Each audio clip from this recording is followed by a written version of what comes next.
En la penumbra de un amanecer brumoso, Diego cortaba rosas con manos temblorosas, sintiendo las miradas punzantes de los aldeanos desde el otro lado de la verja del castillo. Cada tijeretazo era un intento de calar las risas, los murmullos que lo perseguían como sombras. El jardinero marica. Dicen, creyendo que sus palabras no llegaban a sus oídos. Pero Diego, con el corazón endurecido por años de burlas, sabía que el castillo de los Valdez escondía un secreto que cambiaría todo.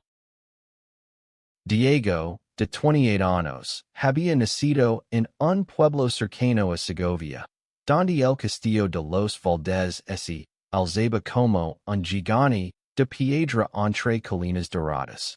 Desde niño, su amor por las plantas lo había convertido en el jardinero más joven y talentoso de la región. Pero también en el blanco de las burlas por su forma de ser, por la suavidad de sus gestos, por la manera en que sus ojos se iluminaban al hablar con otros hombres. En un pueblo donde las tradiciones pesaban más que el aire, Diego era una animalia, un intruso en su propia tierra. Sin embargo, el castillo era su refugio. Ali, entre rosales y enredaderas, encontraba paz, aunque fuera efímera. El castillo pertenecía a la familia Valdez, una estirpe de nobles que, aunque venida a menos, seguía siendo el orgullo del pueblo. Don Álvaro Valdez, el último patriarca, había fallecido un año atrás, dejando el castillo en un limbo de deudas y rumores. Nadie sabía quién heredaría la propiedad, pero los aldeanos especulaban sin César, señalando a los primos lejanos o a los acreedores que rondaban como buitres. Diego, sin embargo, no participaba en esas charlas.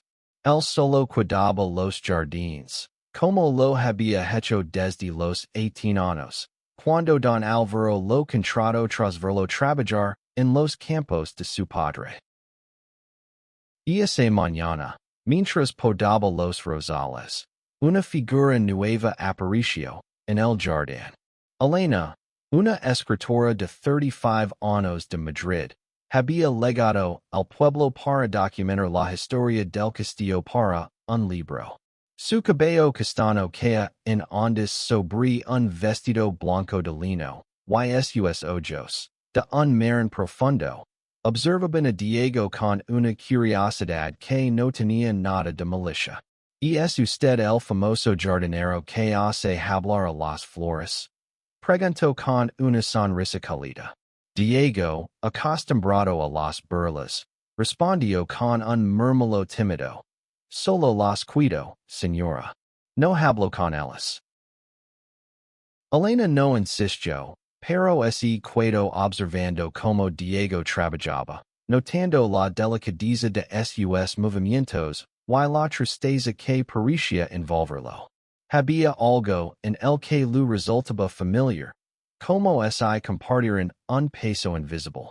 Ella, que había abandonado una carrera prometida en la ciudad para escapar de un matrimonio infeliz, reconoció en Diego esa lucha silenciosa contra un mundo que no los entendía. Mijan dice que este castillo guarda muchos secretos, dijo, rompiendo el silencio. Diego alzó la vista, y por un instante, sus ojos se encontraron. Más de los que imagina, respondió, y algo en su tono hizo que Elena sintiera un escalofrío. Los días siguientes, Elena volvió al castillo a diario, entrevistando a los pocos servientes que quedaban y explorando los salones polvorientos. Pero siempre terminaba en los jardines, hablando con Diego. Él, al principio reticent, comenzó a abrirse. Le contó cómo había aprendido a cuidar las plantas de su abuela, una mujer que también había sido señalada por ser diferente. Lo hablo de las noches en que cenaba con escapar del pueblo, pero también de su amor por el castillo, que sentía como un hogar más que cualquier otro lugar. Elena, a su vez, compartió fragmentos de su vida, su lucha por ser reconocida como escritora en un mundo dominado por hombres, su divorcio, y la libertad que había encontrado al dejarlo todo atrás. Mientras tanto, las burlas hacia Diego no cesaban. Los jóvenes del pueblo, liderados por Marcos, un herrero de 30 años con una lengua afilada, se reunían frente al castillo para gritar insultos cuando pensaban que nadie los oía. Hoy jardinero, y en contrast novio entre las rosas, gritaban, riendo a carcajadas. Diego fingía no escuchar, pero cada palabra era una espina que se clavaba más hondo. Elena, que presenció uno de esos episodios, sintió una rabia que la hizo apretar los puños.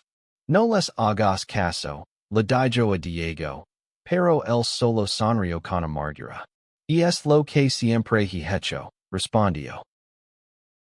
Una tarde, mientras Diego y Elena caminaban por el laberinto de setos, él se detuvo frente a una fuente antigua, cubierta de musgo. Aquí es donde Don Álvaro me contaba historias, dijo, su voz cargada de nostalgia.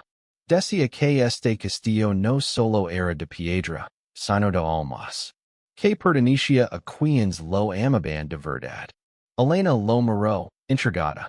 ¿Why tú lo amas? Preguntó. Diego asintió, pero no dijo más. Había algo en su silencio que hablaba de secretos más grandes, de verdades enterradas bajo los cimientos del castillo. Y esa misma noche, un abogado llegó al pueblo desde Madrid. Traía consigo un sobre lacrado con el sello de los Valdés. Los rumores se encendieron como fuego en el pueblo. El testamento de Don Álvaro sería revelado al día siguiente. Nadie notó que Diego, al enterarse, dijo que sus tijeras de podar, su rostro pálido como la luna. Elena, que estaba cerca, lo vio y se acercó. ¿Estás bien? Preguntó. Él solo negó con la cabeza, incapaz de hablar. Pero en sus ojos, ella vio algo nuevo.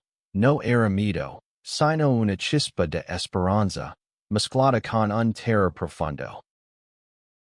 El amanecer del día siguiente trajo consigo una tormenta. Los aldeanos se reunieron en el salón principal del castillo, ansiosos por conocer el destino de la herencia. Marcos y sus amigos estaban allí, burlándose de Diego, que permanecía en un rincón, con la cabeza gacha. Elena, sentada cerca, no le quitaba los ojos de encima, sintiendo que algo estaba a punto de cambiar. El abogado, un hombre de rostro severo, abrió el sobre y comenzó a leer. Las primeras palabras fueron un murmullo, pero cuando pronunció el nombre de Diego, el silencio se apoderó de la sala como un manto helado. Diego Morales, jardinero del castillo de los Valdés, es el único heredero de la propiedad y todas sus tierras, anunció el abogado, su voz resonando en las paredes de piedra. Un jadeo colectivo llenó el salón, seguido de un murmullo que creció hasta convertirse en un chas de voces. Marcos, con el rostro enrojecido, gritó. Eso es imposible. Es solo un jardinero. Pero el abogado alzó una mano, pidiendo silencio, y continuó leyendo. Don Álvaro Valdés, en pleno uso de sus facultades, declara que Diego es su hijo biológico, nacido de una relación secreta, y por lo tanto, su legítimo heredero. Diego permaneció inmóvil, sus manos apretadas contra el borde de una silla. No miró a nadie, en I siquiera o Elena, que lo observaba con una mezcla de asombro y compasión. Los aldeanos, incrédulos, comenzaron a gritar preguntas y acusaciones. Hijo de Don Alvaro? Eso es una mentira, exclamó una mujer mayor. Marcos, con los puños cerrados, dio un paso hacia Diego. Tú, marica, no puedes ser un Valdez, Reggio. Pero el abogado, imperturbable, mostró documentos que probaban la paternidad. Cartas, pruebas de ADN, y el propio testamento de Don Alvaro, escrito con una caligrafía temblorosa pero firme. Elena se acercó a Diego, tocando su brazo con suavidad. ¿Lo sabías? Susurró. Él negó con la cabeza. Sus ojos llenos de lágrimas contenidas. Solo sospechaba, él me lo insinuó una vez, pero nunca lo creí. Su voz era apenas un hilo, rota por la emoción. Elena lo miró, comprendiendo el peso de esa revelación. No solo era la herencia del castillo, sino el reconocimiento de una verdad que Diego había cargado en silencio toda su vida. El abogado explicó que Don Alvaro había mantenido en secreto su relación con la madre de Diego, una florista del pueblo que murió cuando Diego era niño. Para protegerlo de los prejuicios y la codicia de la familia extendida, Don Alvaro lo había criado desde lejos, dando el trabajo en el castillo pero sin revelar su identidad. Ahora, con su muerte, quería enmendar ese silencio. Diego no solo heredaba el castillo, sino también las deudas, las tierras, y la responsabilidad de mantener viva la memoria de los Valdez. La noticia se extendió por el pueblo como un incendio. Algunos aldeanos, avergonzados, comenzaron a evitar la mirada de Diego. Otros, como Marcos, alimentaron su rabia. Esto es una farsa. No dejaré que un tipo como él sea el dueño de nuestro castillo. Gritó Marcos en la plaza del pueblo, ganándose el apoyo de un grupo de hombres que comparten su resentimiento. Diego, mientras tanto, se refugió en los jardines, incapaz de procesar lo que acababa de ocurrir. Elena lo siguió, encontrándolo sentado junto a la fuente, con la cabeza entre las manos. No sé si puedo hacer esto, confesó Diego. Toda mi vida he sido el marginado, el que no encaja. ¿Cómo voy a ser el dueño de este lugar? Elena se sentó a su lado, su voz firme pero cálida. No eres solo el jardinero, Diego. Eres más fuerte de lo que crees. Y este castillo es tuyo por derecho, pero también por amor. Sus palabras, cargadas de impaciencia, hicieron que Diego alzara la vista. Por primera vez, sintió que alguien lo veía de verdad, no como una burla, sino como un hombre con un corazón inmenso. Los días siguientes fueron un torbellino. Diego tuvo que enfrentarse a los acreedores, que exigían pagos inmediatos, y a los parentes lejanos de los Valdez, que llegaron al pueblo con demandas legales para impugnar el testamento. Entre ellos estaba Clara, una prima de Don Alvaro, una mujer de 40 años con una ambición tan afilada como su lengua. No permitir que un jardinero sin educación se quede con lo que nos pertenece, declaró en una reunión en el castillo, ignorando a Diego, que estaba presente. Pero él, aunque nervioso, no se dejó intimidar. No quiero el castillo por poder. Dijo, su voz temblando pero firme. Lo quiero porque lo amo. Porque cada planta, cada piedra, leva una parte de mí. Elena, que se había convertido en su aliada, lo ayudó a organizar los documentos y a enfrentarse a los desafíos legales. También comenzó a escribir sobre Diego en su libro, no solo como el heredado del castillo, sino como un símbolo de resistencia frente a la intolerancia. Sus conversaciones se volvieron más profundas. Y una noche, mientras compartían una botella de vino en el patio del castillo, Diego le confesó algo que nunca había dicho en voz alta. Siempre he querido amar a alguien sin miedo, dijo, mirando las estrellas. Pero aquí, en este pueblo, siento que nunca podré. Elena lo miró, su corazón apretado por la vulnerabilidad de sus palabras. El amor no es detiene por un pueblo, Diego. Solo necesita tiempo. Mientras tanto, Marcos y sus seguidores planeaban algo más oscuro. No contentos con las burlas, comenzaron a sabotear los jardines del castillo, arrancando plantas y dejando mensajes crueles escritos en las paredes. Una mañana, Diego encontró un rosal entero destruido, con las palabras, no perteneces aquí, pintadas en la fuente.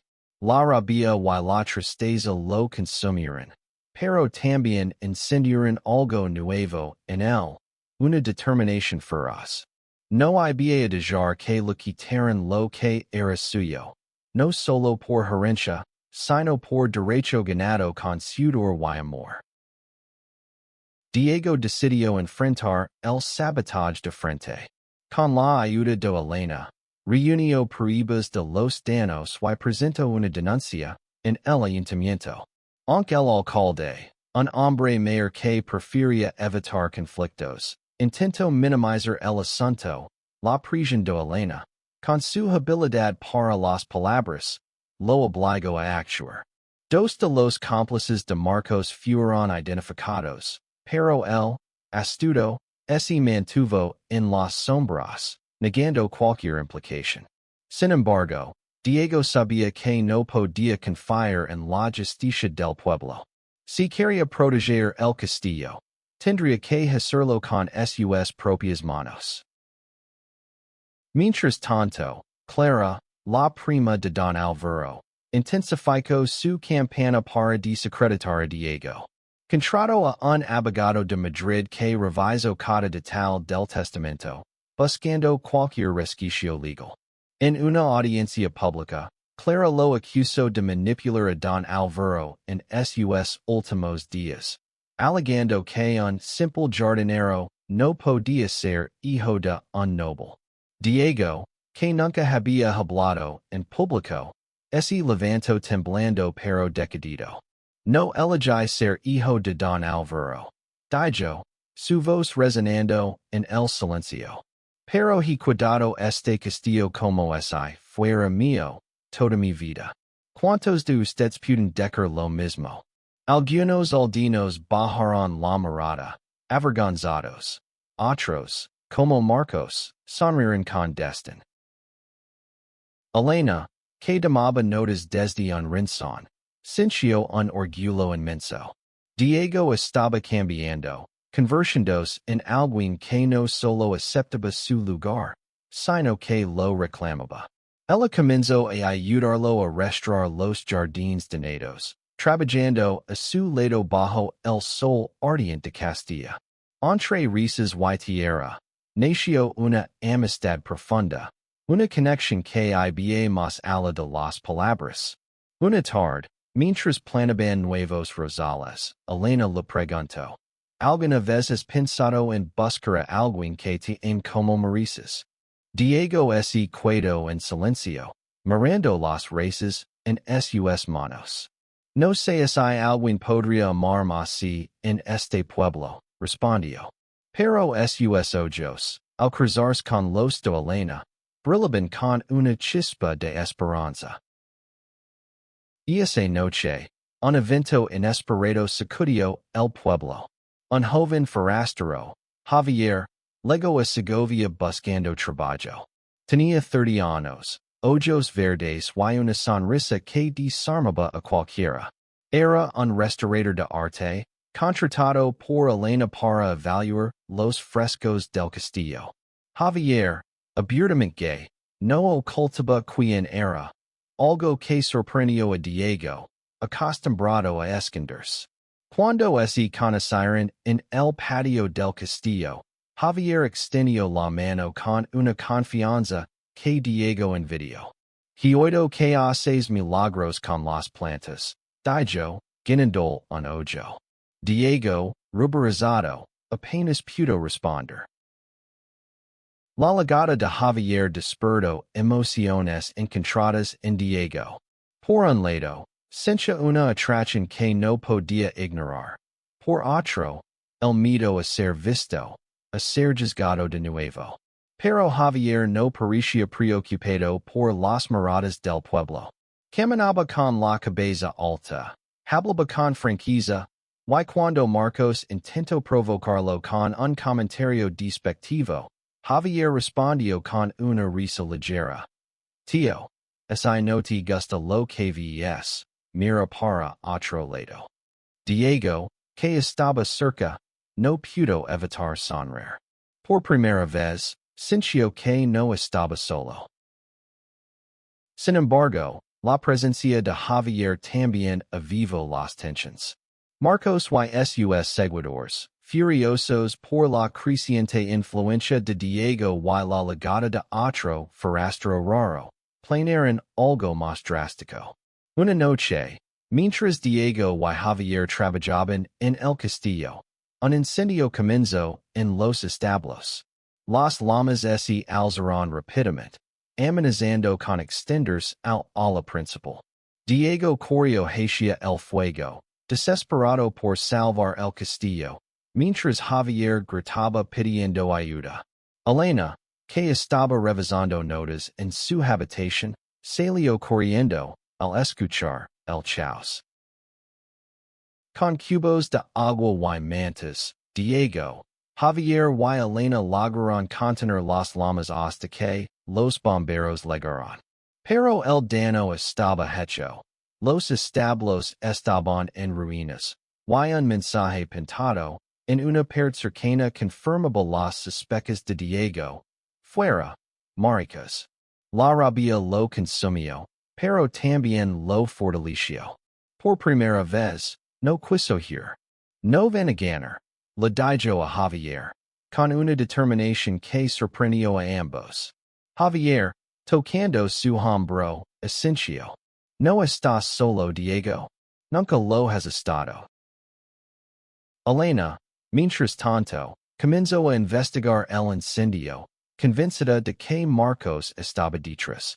Encontró testigos que lo habían visto cerca de los establos esa noche, y con la ayuda de un periodista amigo, publicó un artículo que exponía las agresiones contra Diego.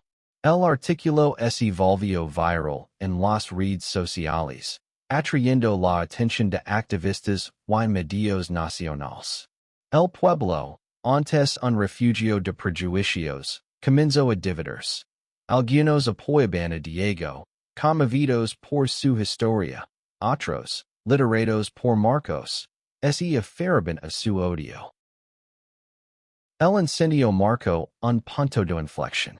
Diego, que antes se escondía en los jardines, comenzó a enfrentar al pueblo con una valencia que ni él sabía que tenía.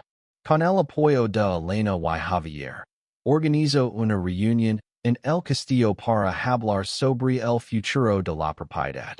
Invitó a todos los aldeanos, incluso a aquellos que lo habían insultado. Este castillo no es solo mío, dijo, de pie en el salón principal, con Javier y Elena a su lado. Y es de todos los que lo aman. Pero no dejaré que el odio lo destruya. Sus palabras, sinceras y firmes, silenciaron a muchos, pero no a Marcos, que abandonó la reunión furioso. Javier, que se había quedado en el pueblo más tiempo del planeado, comenzó a pasar más horas con Diego. Juntos restauraban los frescos donados y replantaban los jardines. Una tarde, mientras pintaban un mural en el patio, Javier rozó la mano de Diego al pasar un pincel. El contacto fue breve, pero suficient para que Diego sintiera un calor que no conoce. No tienes que tener miedo, sabes, dijo Javier, mirándolo a los ojos. Diego quiso responder, pero las palabras así lo atiraron. En cambio, sonrió, y por primera vez en años, sintió que podía ser el mismo. Elena, observándolos desde lejos, sonrió también. Su libro sobre el castillo estaba tomando forma, pero ya no era solo sobre la historia de los Valdez. Era sobre Diego, sobre su lucha, su amor por el castillo y, ahora, su incipient conexión con Javier.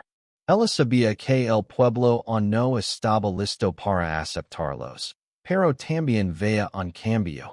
Algunos aldeanos, especialmente los más jóvenes, comenzaban a visitar el castillo, ofreciendo ayuda para restaurarlo.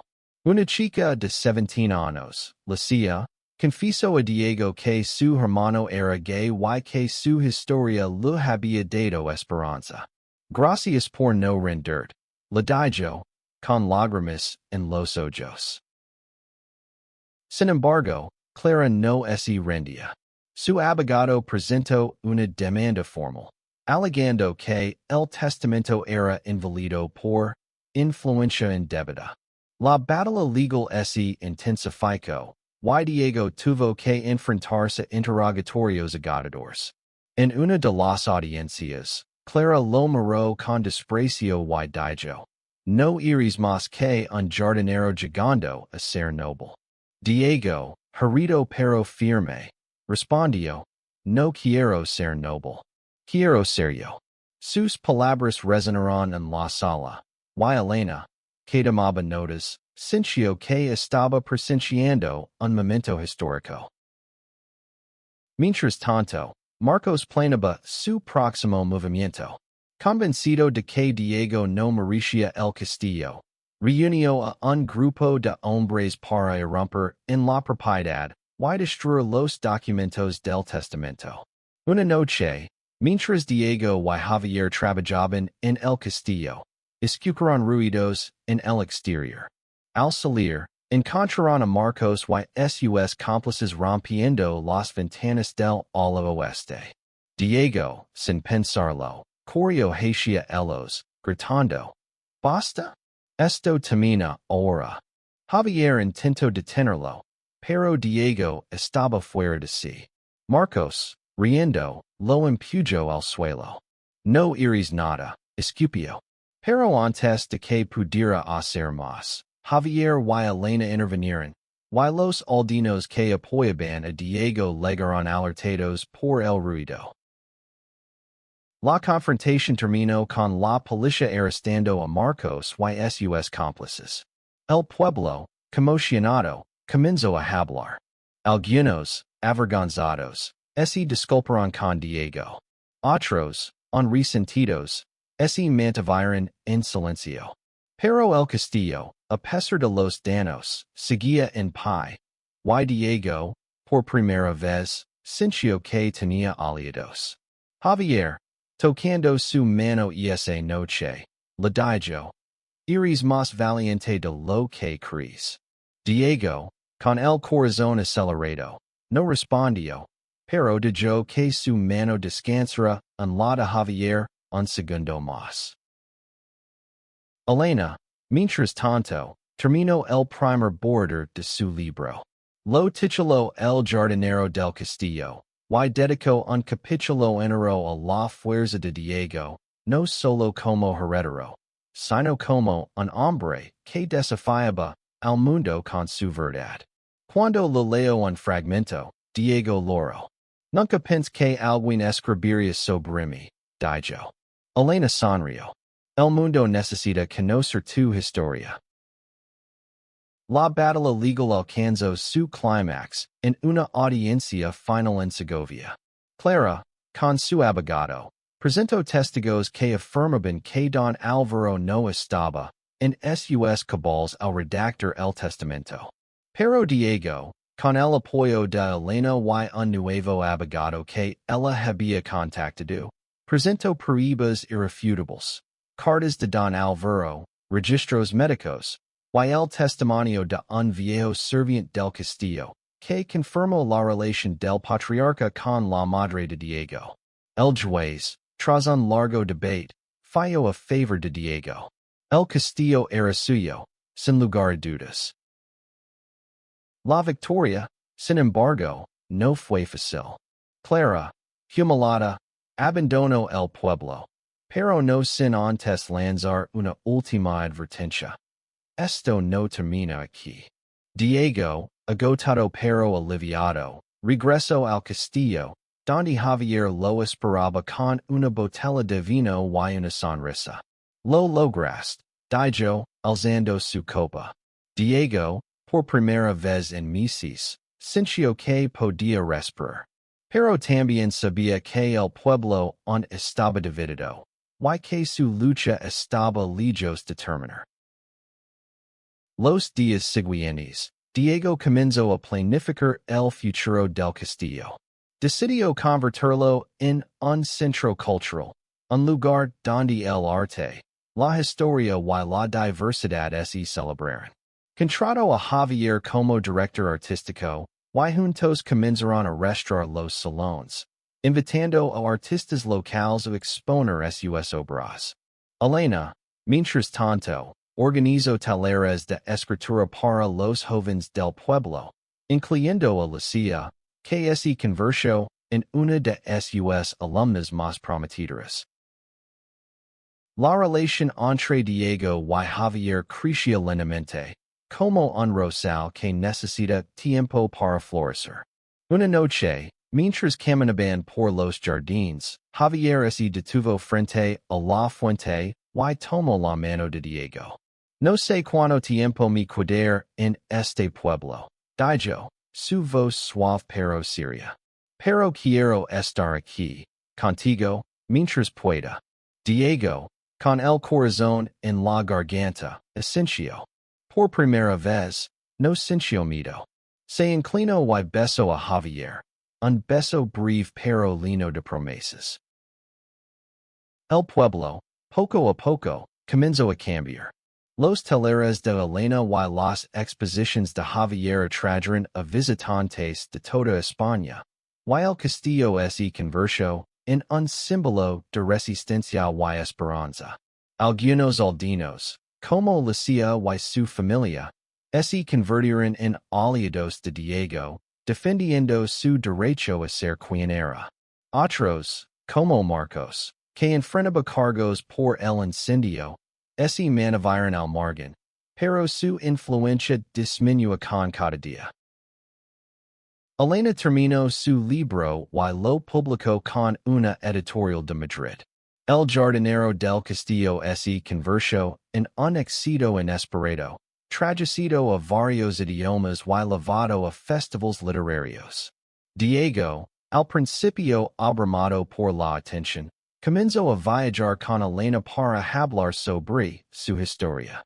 En una conferencia en Barcelona, con Javier a su lado, Diego habló por primera vez frente a una multitud.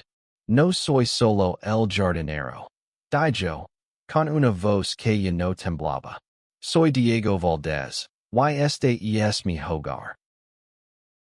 El castillo de los Valdez comenzó a renacer. Los jardines, antes destruidos, florecieron bajo el cuidado de Diego, que ahora trabajaba junto a un equipo de voluntarios, muchos de ellos jóvenes inspirados por su historia. Javier diseñó un mural en el salón principal, una obra que combinaba los colores vibrantes de los rosales con figuras que representaban la diversidad y la lucha.